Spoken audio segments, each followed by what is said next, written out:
Buenas pessoal, mais um vídeo sobre entradas.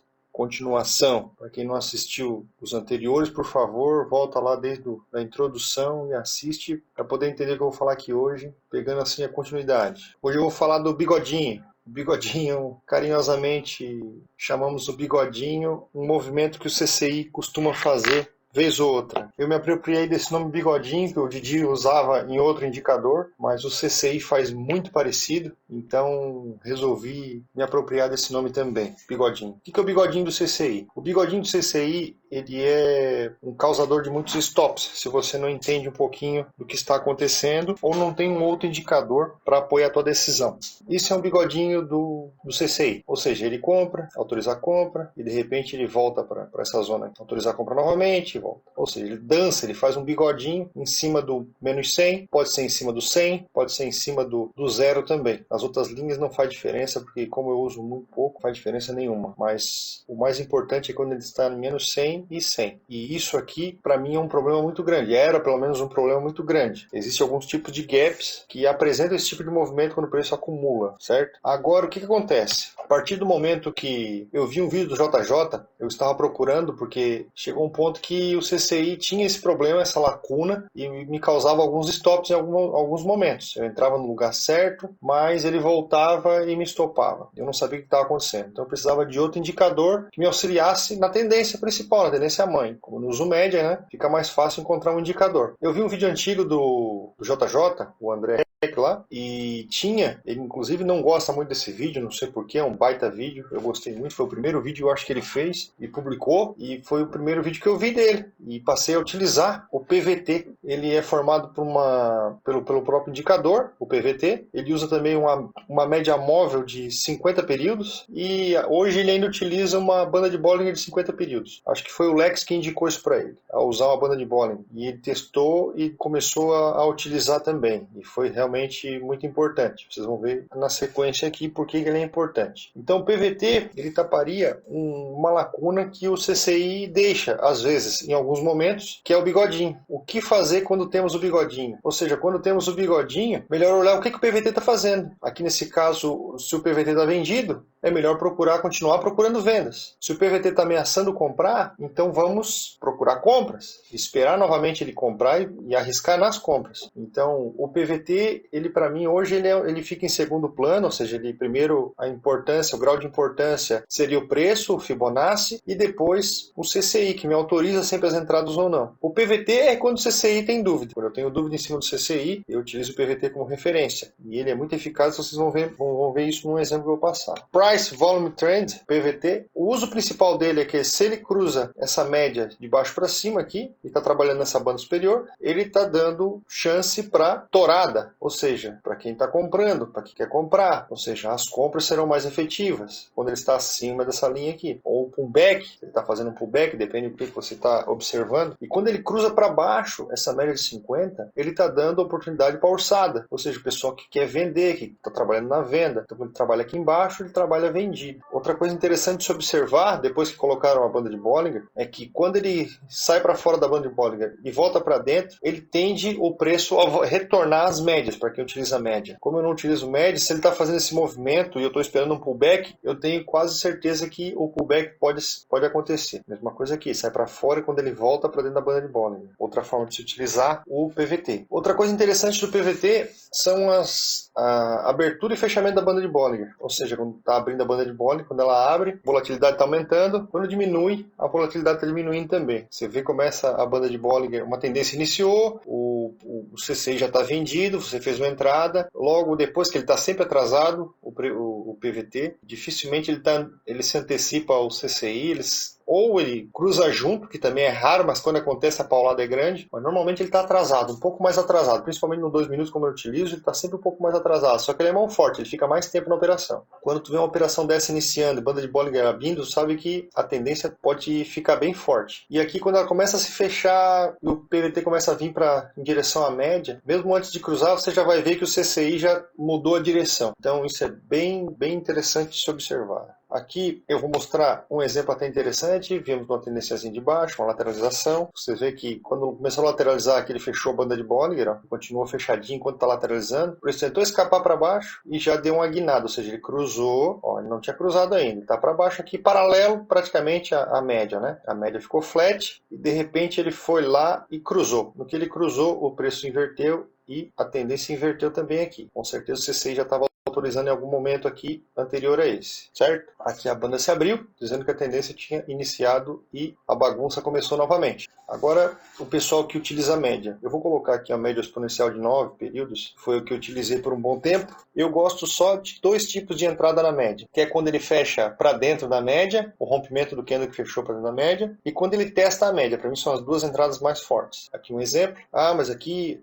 tem que cruzar e tem que a média inclinar para a direção contrária, né? Do que ela vem na direção aqui. Aqui, nesse candle aqui, pode ter fechado acima, mas ele praticamente ainda tinha começado uma inclinação. Nesse aqui, a inclinação já estava para cima, estava bem contrária a essa. Então quer dizer que aqui, se fosse rompido esse candle aqui, o candle anterior, né, esse candle vermelho não rompeu, então não deu entrada, voltou para baixo aqui. Esse aqui voltou a fechar acima da média e foi rompido. No que foi rompido, aqui o pessoal compra um stop abaixo dele ou embaixo de um fundo, vai depender do teu estômago. E foi embora. Outra forma de fazer uma entrada é com teste de média, como eu falei. Ou seja, você não pegou o cruzamento, mas ela foi. Num respiro dela, o preço vem, testa a média e solta uma figura interessante para compra. Pode ser um dojizinho, eu prefiro os dojis, mas um martelinho, qualquer outra figura que eu utilizo, um anula o outro, que toque a média e suba junto. Dá para fazer uma compra com stop abaixo dela. As saídas também dos movimentos que se iniciaram, normalmente como a gente utiliza a Fibonacci, é legal utilizar os níveis de Fibo e defendendo o stop, levando o stop, o trailing, através dos fundos ou através da própria média, ou seja, abaixo da média.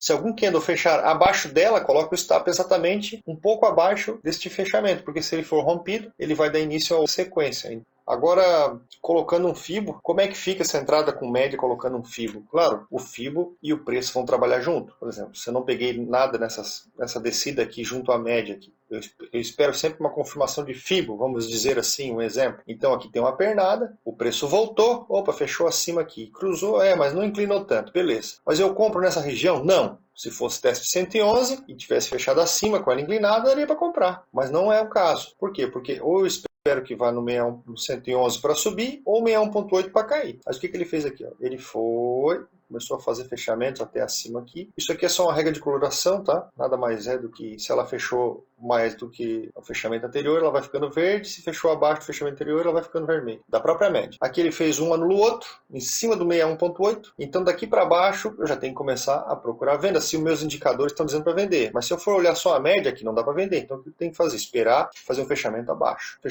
Fez um fechamento abaixo com a média inclinada novamente para a direção, né? Então aqui você bota uma venda. Ou seja, apareceu a figura em cima de um ponto importante. Eu sei que o 111 ou 141 pode ser meus alvos. Então eu vou procurar uma entrada. A partir do momento que aparece uma figura que fechou para baixo dela, eu vou fazer a venda no rompimento dessa figura com stop acima. Quanto maior a sombra, pior é, porque o fechamento vai ser pertinho aqui da média. Pode ser que volte a subir, pode ser que enrole. Então sempre é bom esperar uma entrada propícia, ou seja, com um stop barato e às vezes com volume confirmando e outro indicador confirmando. E aqui no caso foi bacana. A venda aqui foi sem calor nenhum. Para quem utiliza a média como stop, é só ir passando o stop para baixo até atingir os alvos, que aqui nesse caso 61.8, o último alvo que eu utilizo é 141. Já expliquei que eu não gosto de utilizar o 61 como último alvo, porque normalmente acontece mais 141. Então 141 para mim tá de bom tamanho, para quem entra no 61.8.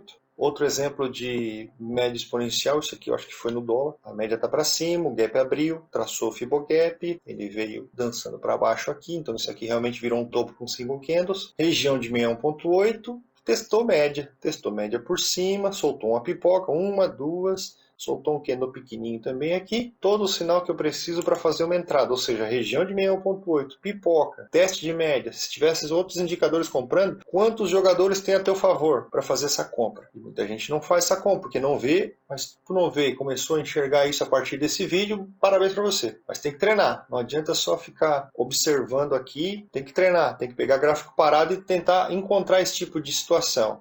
Tua mente tem que entender que isso acontece e tu tem que automatizar isso para quando acontecer, tu fazer a entrada de forma automática. sentar o dedo e acabou. Põe o stop e deixa arder. Depois que ele rompe o 76, tu pode botar o stop ali no preço. Se ele para no 76, já tinha falado em vídeo anterior, toma muito cuidado, passa para o 0 a 0. Porque se ele para no preço 76, a chance de voltar lá no... Mesmo com média inclinada, com tudo, tem que tomar muito cuidado com o 76. Eu não gosto de 76, então já expliquei para vocês isso.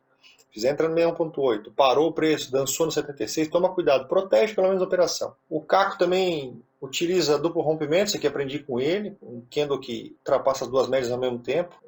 Não quer dizer que a entrada seja exatamente ali, mas a média curta tem que estar pelo menos indo na direção de cruzar a média lenta. Tem alguns outros fatores que ele utiliza. Eu acho que aqui eu estou usando a configuração das médias que o JJ usa, que seria 27 períodos e 9 períodos, todas as duas exponenciais. Se eu não me engano, o Caco não utiliza, ele utiliza 8 e 20 e eu acho que ele utiliza aritmética, se eu não estiver enganado. Mas a referência é a mesma, o duplo rompimento vai acontecer dessa forma aqui, vai cruzar duas médias, tendo outros indicadores ou não, né, a favor. Essa é a forma de se observar. Esse candle aqui, por exemplo, compra acima do rompimento dele, ou nos candles posteriores que confirmarem o cruzamento de média, também pode ser, ou até no teste da média por cima, depois que isso aconteceu. Com stop abaixo do candle que rompeu, ou abaixo do fundo próximo, né?